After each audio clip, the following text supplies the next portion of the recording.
Bien, luego de haber visto los videos anteriores, en el primero pues podían observar de una manera más gráfica, a diferencia de como yo se lo había explicado solo con palabras, en el caso de una empresa pasteurizadora de leche, cuáles son los procesos que conllevan desde la recepción hasta el consumo final en los hogares de este producto de la leche pasteurizada. Como pueden ver allí, el proceso general se divide en diferentes etapas, ¿sí? Pueden distinguir entonces allí de los términos que veníamos hablando, en esa parte, aquí, los procesos relevantes, los procesos claves y los procesos estratégicos, ¿sí? Vamos a referenciarlo allí. Procesos relevantes, básicamente procesos relevantes y procesos clave. Y también a partir de la norma ISO 9000-2000 se habla también de los procesos especiales, ¿sí? En el segundo video, ya la clase pasada nosotros habíamos hablado de la norma técnica colombiana de calidad, NTC. Allí aparece la aplicación de diferentes especificaciones de la norma. Recuerden que las normas NTC son aprobadas por el CONTEP, que es el Instituto Colombiano para la Normalización y la Certificación, ¿sí?, de calidad. Entonces, ese instituto, por ejemplo, en el área de la industria de la leche, trata de investigar cuáles serían los procesos estándar, cuáles serían los procesos más adecuados, por ejemplo, o los procedimientos más adecuados para llevar a cabo un proceso, como puede ser un ensayo, en este caso, por ejemplo, de laboratorio, para medir determinadas características, como puede ser la densidad de la leche o la acidez. Entonces, una vez se establece cuál es la mejor forma de llevar a cabo esa prueba de laboratorio, se documenta y se aprueba.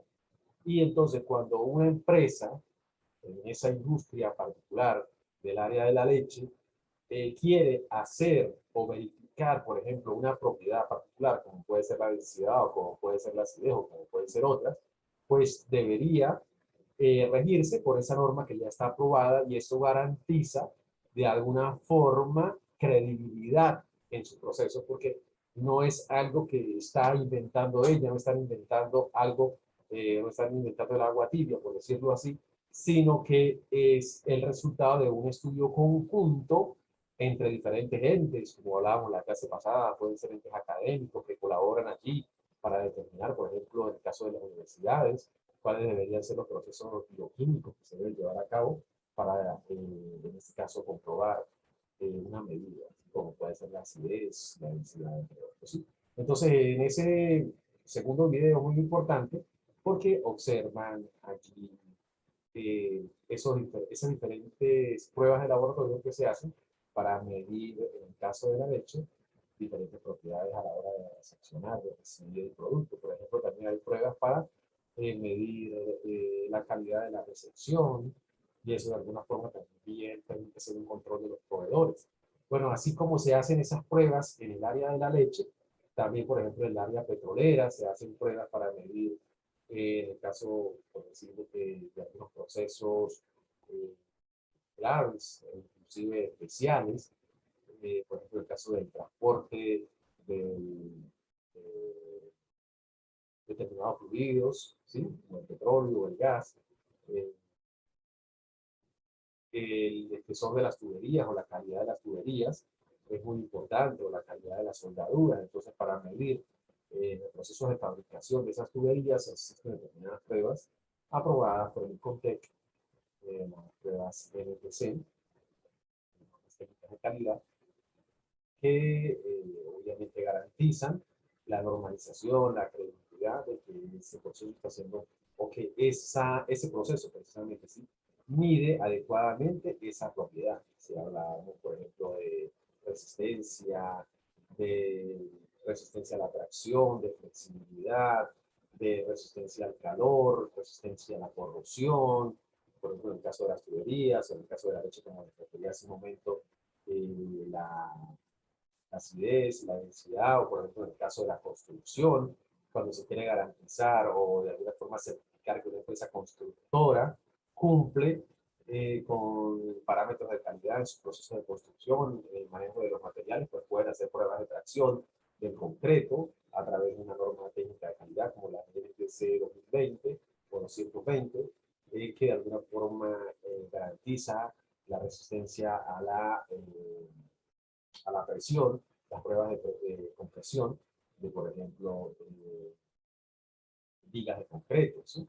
Entonces, es una forma de que las empresas de alguna forma se rijan por procedimientos ya establecidos, confiables, para garantizar calidad en procesos claves y procesos especiales y también procesos relevantes. Entonces ya tenemos tres términos aquí esenciales, como son procesos relevantes, ¿sí? Lo hemos dicho, es un subconjunto del mapa de procesos de la empresa. El mapa de procesos pues, es un diagrama donde aparecen descritos los procesos de la organización y suele caracterizarse por su índole interfuncional.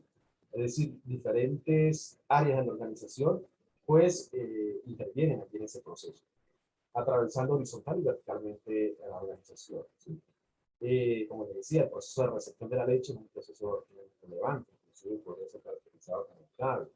El proceso, por ejemplo, de detección de necesidades, es un proceso clave porque marca elementos estratégicos como la imagen de de la corporación o de la organización, la calidad global del producto, entre otros, ¿sí? Bien, hablábamos también del producto, ¿sí?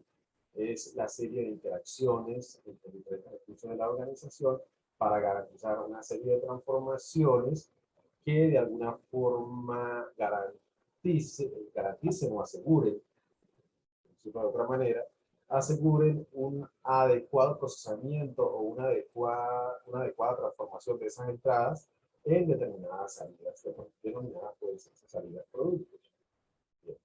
Vamos a hablar también más adelante de los productos tangibles, que son los bienes, como de los productos intangibles, que son los servicios.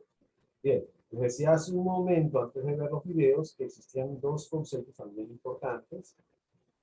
Voy a aclarar que ustedes leyeron, quizás la semana pasada, la actividad que les envié, la calidad objetiva y la calidad subjetiva. Dice, las diferentes perspectivas conceptuales de la calidad pueden organizarse en dos categorías, según hablen de calidad objetiva y calidad subjetiva. Pues la misma frase o la misma palabra lo dice, cuando se habla de objetiva, pues obviamente son elementos que se pueden medir a través de pruebas técnicas, pruebas ingenieriles, como esos elementos que se vieron en los videos, ¿sí? En el video de la leche, ¿sí? Cuando se aplica la prueba para medir la acidez a través de un proceso de laboratorio, se puede medir cuantitativamente esa propiedad. Cuando se aplica, por ejemplo, un ensayo para medir la capacidad o la resistencia a la compresión del concreto de una industria o una empresa constructora, pues allí también va a determinarse a través de un ensayo y de una fórmula cuál es la resistencia máxima a la presión por compresión de un compresión. Quiere decir que se hace presión desde los extremos hacia adentro de la viga. Tensión quiere decir que va desde los extremos hacia afuera de la viga, hacia, diametralmente puestos hacia afuera del centro de la viga, ¿sí? Entonces, para aclarar un poco los términos, ¿sí? Son elementos que garantizan la calidad objetiva, son procesos o procedimientos de carácter técnico o ingenieril. La calidad subjetiva, es importante resaltar algo que dice el libro, dice, la calidad objetiva deriva de la comparación entre un estándar y un desempeño referidos a características de calidad medibles cuantitativamente con métodos ingenieriles o tecnológicos. Por ejemplo, se puede decir que la densidad de la leche en el estado óptimo, el estándar, por decir un número, 0,7, o bueno, puede ser sí, por decirlo así, 0,7, por decir un número. ¿Sí? Pero ese es el estándar, pero puede ser que realmente al hacerse el ensayo en el laboratorio, eso puede estar por encima o por debajo de ese 0,7. ¿Sí? O por ejemplo, la resistencia a la presión por compresión de una viga podría ser, qué sé yo, 300 kilogramos fuerza, medida de unidad para medir la presión, ¿sí? El estándar, pero puede ser que realmente en el ensayo se compruebe que ese concreto, esa muestra de concreto, no resiste más de 250. ¿Sí me explico? Entonces, de alguna forma, no estaría cumpliendo con la calidad objetiva, ¿sí? Ese parámetro. Entre más se acerque al estándar, pues obviamente mejor calidad objetiva va a tener. La calidad subjetiva no se puede medir a través, ¿sí? Cuando hablamos de la calidad subjetiva, esta no la podemos medir a través de pruebas técnicas o ingenieriles, ¿sí? Sino más basadas en juicios de valor, en opiniones. Entonces, más que todo tiene que ver con la satisfacción al cliente. Es un elemento cualitativo, no cuantitativo, no es de cantidad, sino tiene que ver con una idea, con una percepción, con la opinión o la actitud inclusive que pueda tener el cliente respecto al producto final. ¿Sí? Entonces, cuando se le pregunta eh, qué tan, por ejemplo, eh, cómo le parece el color del yogur, ¿sí? Entonces, bueno, agradable, desagradable, muy blanco. Si no hay una escala exacta para medir qué tan blanco puede ser, ¿sí? O cremoso, no tan cremoso, simplemente se define con palabras que de alguna manera representan determinados significados, ¿sí?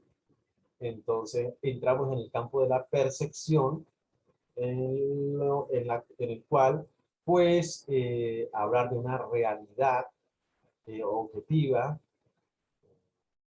eh, fácilmente medible, no es tan sencillo. ¿Sí? Bien.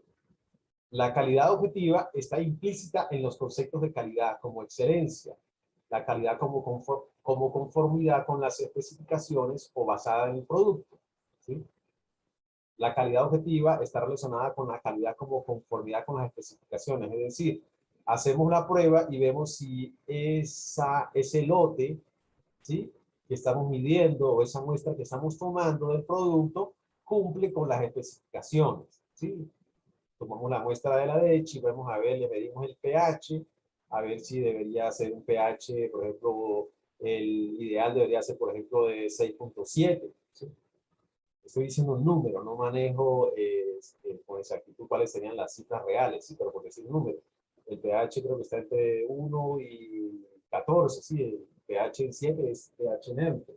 Entonces, por ejemplo, si nos da 6,7, perdón, si el estándar es 6,7 y nos da 6,65, estaríamos muy cerca de las especificaciones, ¿sí? Pero si la empresa, por ejemplo, quiere manejar un porcentaje de error de un 0,01%, entonces podría ser que no podría estar por debajo, si lo ideal sería 6,7, no podría estar por debajo de 6,6 ni por encima de 6,8, por decirlo así, por hablar de un porcentaje. ¿Sí? Entonces, dependiendo también de los límites de control que quiera manejar la empresa, podríamos estar hablando de aceptar o rechazar un lote de productos, un proceso terminados, de acuerdo a la conformidad con las especificaciones o con el estándar establecido. En cambio, la calidad subjetiva se desprende de calidad como satisfacción de las expectativas del cliente, es decir, qué tan bueno le parece el producto, pero no hay una escala numérica de medición. ¿Sí?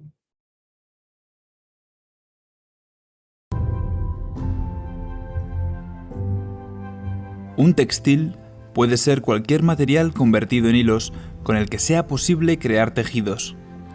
Los materiales textiles son tan variados y sus formas de entrelazado tan diversas que podemos encontrar todo tipo de tejidos, rígidos como un cesto o vaporosos como un velo al viento, cálidos o impermeables, gruesos o finos, y además de todos los colores.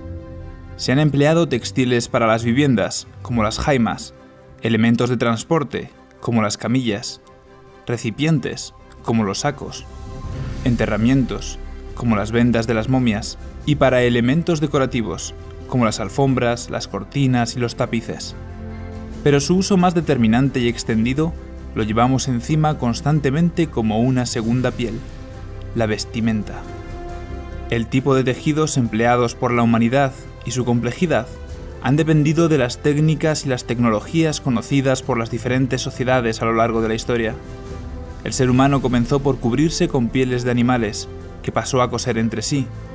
Las primeras herramientas que hemos encontrado asociadas al tejido han sido agujas hechas con hueso de más de 40.000 años. Con el tiempo, fuimos descubriendo fibras vegetales y animales que se podían entrelazar para crear nuevas superficies. Durante el Neolítico se comenzó realizando recipientes con mimbre y se llegó a producir telas gracias a la invención del huso y el telar. Hace unos 1000 años, en la temprana Edad Media, aparecieron la rueca y el telar de pedal. En la Revolución Industrial se desarrollaron métodos de producción en masa, lo cual transformó a todos los niveles la producción de textiles. La edad contemporánea nos ha llevado a desarrollar nuevos materiales que otorgan propiedades mejoradas a los tejidos, haciéndolos más capaces, ligeros, eficientes y versátiles, llegando a los chalecos antibalas, los guantes anticorte o a los tejidos inteligentes, que gracias a la nanotecnología son capaces de tener propiedades antimanchas, antibacterias o autorregulables. Las primeras fibras empleadas en tejidos, que aún usamos en nuestras ropas, fueron el lino, el cáñamo, el algodón, la lana o la seda. En la actualidad se han desarrollado fibras sintéticas, derivadas del petróleo, como las fibras de nylon, de poliéster o acrílicas. La protección y el confort que nos otorgan los textiles nos han permitido llegar a límites insospechados, desde sobrevivir al sol del desierto o alcanzar los parajes más helados, hasta nadar como peces o pasear por la luna. Además, desde sus orígenes hasta hoy en día, la vestimenta tiene un papel decorativo, identitario y cultural en las sociedades, reforzando la imagen personal y la pertenencia a un determinado grupo. A través de sus atuendos se distinguen clanes, tribus, etnias, países, y dentro de una misma sociedad, la indumentaria también se asocia a diferentes edades, estatus, ocupaciones, tribus urbanas, gustos y modas. Desde los albores de la humanidad, los textiles no solo nos protegen, permitiéndonos vivir más y mejor, sino que también forman parte intrínseca de nuestra imagen, cultura y personalidad. Materiales. Una historia sobre la evolución humana y los avances tecnológicos.